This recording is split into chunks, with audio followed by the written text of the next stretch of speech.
It rained steadily all day, so I didn't go out much, and not far when I did. No one came by. I made the rounds many more times than usual, partly out of boredom. Good thing that I did. The thing was strangely quiet as I entered the basement. In a moment, I saw why. We had developed a leak. The water entered at the wall, ran along a sagging beam, and dripped down several feet farther in. It had formed a puddle, and the puddle was slowly spreading. One moist pseudopod was extended in the direction of the circle, having perhaps another 10 inches to run before it breached it. I howled, a long, loud, mournful thing I saved for occasions such as this. Then I threw myself onto the streamer and rolled in it, absorbing it into my coat. "Hey!" cried the thing. "Cut that out! This was meant to be!" "So was this," I snapped, and I turned over and rolled in the puddle itself, soaking myself as I tossed and wriggled, absorbing a great deal. I moved off to a far dry corner then and turned over several times on the floor there, spreading the moisture about in a place where it would evaporate harmlessly. "Damn dog!" it snarled. "Another few minutes and I'd have made it." "I guess it's just not your lucky day," I replied. There were footsteps on the stair. When Jack entered and saw what had happened, he went and fetched a mop. Shortly, he was cleaning up the rest of the puddle and wringing it out into a basin, while the thing fumed and turned pink, blue, and sickly green. He set a pail beneath the drip then and told me to call him again if we developed any other leaks. We didn't, though. I checked regularly all afternoon. The rain finally stopped after dark, and I waited several hours after that, just to be sure, before going out. Moving around to the front of the house, I unearthed the now slimy piece of drugged meat from where I had buried it. I carried it up the road with me and deposited it in plain sight at Owen's front door.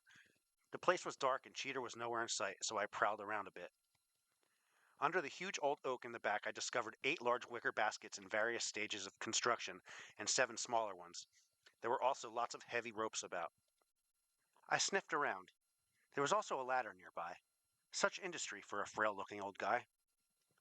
I walked a straight line then, passing through yard and field. Partway to my goal, it began raining again, lightly.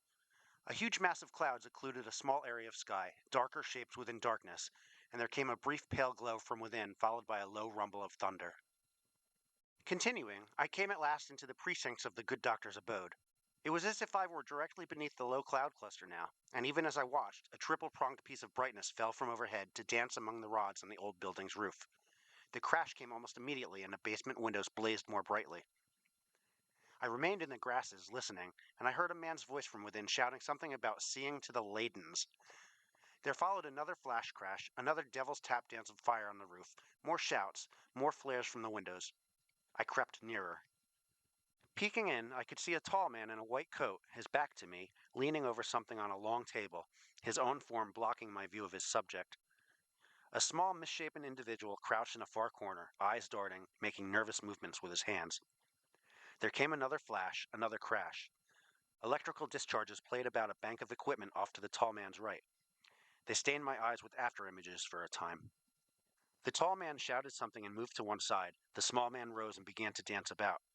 Something on the table, covered, I could now see, by a sheet, twitched. It might have been a large leg that did it, beneath the cloth. There came another blinding burst and a deafening roar. The scene within was momentarily an inferno.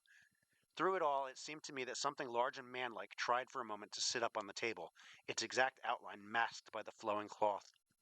I backed away. I turned and ran as more fire fell from the heavens. I had done my duty. This seemed ample investigation here for one night. I walked my next line from the good doctor's to Larry Talbot's place. I came out of the rain partway there and shook myself at some point. When I reached Larry's house, I saw it to be well lighted. Perhaps he really did suffer from insomnia. Circling the place many times, I spiraled inward, pausing to inspect a small gazebo to the rear. Within, outlined in dried mud, I discovered a large paw print which appeared identical to the one I had found near my home. Drawing nearer, I rose onto my hind legs, forepaws against the side of the house, and peered in through a window. Empty room. The third one I inspected led upon a skylighted room filled with plants. Larry was there, staring into the depths of an enormous flower and smiling. His lips were moving, and though I could hear low sounds, I could not distinguish the words he uttered. The huge blossom moved before him, whether because of air currents or by its own volition I could not tell. He continued to murmur, and finally I turned away. Lots of people talk to their plants. Next, I oriented myself as best I could and attempted to follow a straight line from Larry's place to the Count's crypt. I came to the ruined church first, and I paused there, trying to visualize the rest of the pattern. By then, a faint lightening had begun in the east. As I lay puzzling, a large bat, much bigger than Needle, swooped in from the north, passing behind a big tree. It did not emerge on the tree's other side, however. Instead, I heard the softest of footfalls, and a dark-suited man in a black cloak stepped out from behind the tree. I stared. His head snapped in my direction, and he spoke. Who is there? Suddenly, I felt very exposed. There was only one role I could think to play. Uttering an idiot series of yips, I rushed forward, wagging my tail furiously, and threw myself on the ground before him, rolling about like some attention-starved stray. His bright lips twitched into a brief, small smile. Then he leaned forward and scratched me behind the ears. Good dog, He said in slow, guttural tones.